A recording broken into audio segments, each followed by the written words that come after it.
and natural. Thank you, Effie.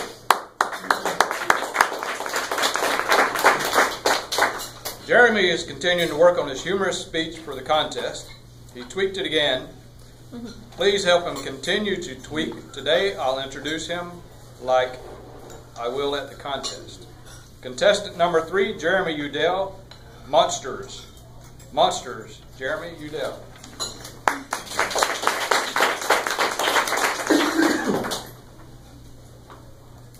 I'm a pretty brave guy. Not afraid of the dark anymore. Hasn't been a problem for me since I was 18-ish.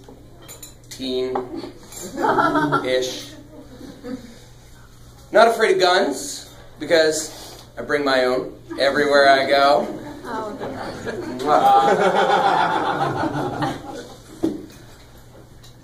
And I truly believe that if I were to walk into a bank and it was being held up, I would charge back out the door and let everyone know not to go in there.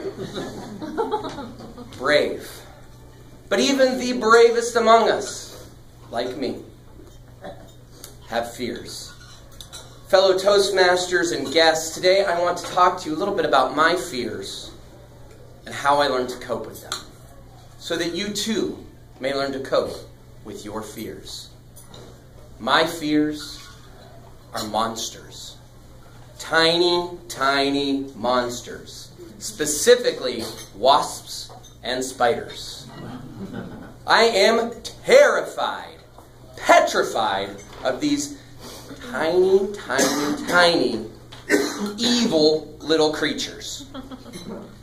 Wasps, I have a very natural response to. I was 3 years old when I was first stung by a wasp. Now that would have been traumatizing enough, but my cousin was stung within 10 seconds.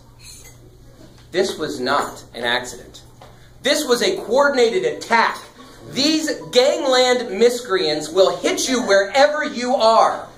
If you mess with them, they will punish you for it.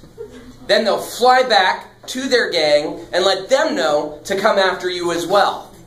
And they don't even have the good taste to die like a bee. No, they can sting you again, and then go brag about it.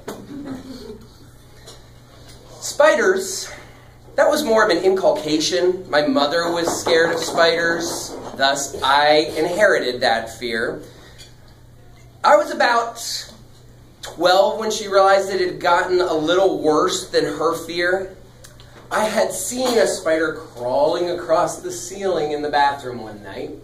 The next morning, my mother said, "Jeremy, why is that bathroom door closed and a towel rolled up at the bottom?" You see, that bathroom no longer belonged to the house.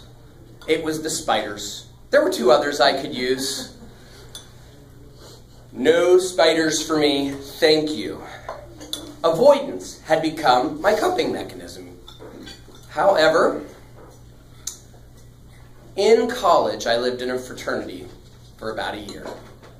The rooms in the fraternity all had lofts so that you could split level the tiny space you were in. Think, if you will, a split level prison cell.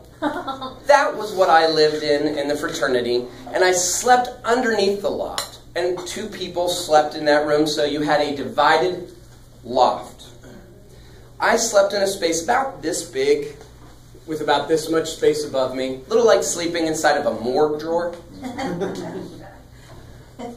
When I woke up one morning and looked in the corner and saw a spider this big, avoidance was no longer available to me. That's not really true, I considered it. I realized I could either scream at the top of my lungs and have everybody in the fraternity make fun of me for the rest of my years there, or avoid the situation and die there. I chose neither. It only took me 15 minutes or so to work up the courage to dive by the spider towards the front of my loft and go run for help. Only one guy got to make fun of me for the rest of my time for being terrorized by a spider. And in my defense, he also jumped when he saw the size of it. Wasps, I've always had a specific weapon for. Raid. It's like a sniper rifle for wasps. They know you don't want to get near those suckers, so they make something that can shoot across this entire room to hit a wasp on the other wall. But when I came into my house one day and saw a wasp flying back and forth right by where the raid was being stored, I knew I had to confront this fear head on. I truly considered walking back out the door and letting my wife deal with it. However, I knew that if I was going to be the brave man I was, even though I couldn't use the guns, I had to find a way to fight this wasp. I waited for its constant route back and forth to go the other direction from the raid, which was underneath the kitchen sink. It went by. I ran to the kitchen sink, and it wasn't there. No raid. And the wasp is coming back. What do? I reached down again and found my coping mechanism.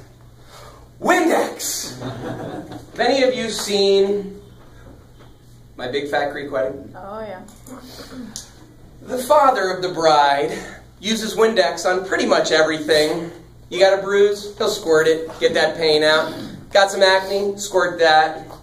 The amazing uses for Windex, I don't know if they're true.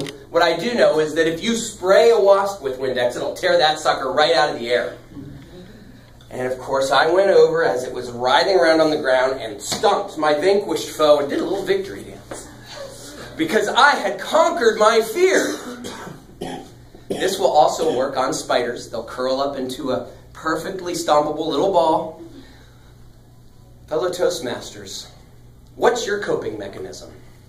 Is it a little blue bottle of window cleaner?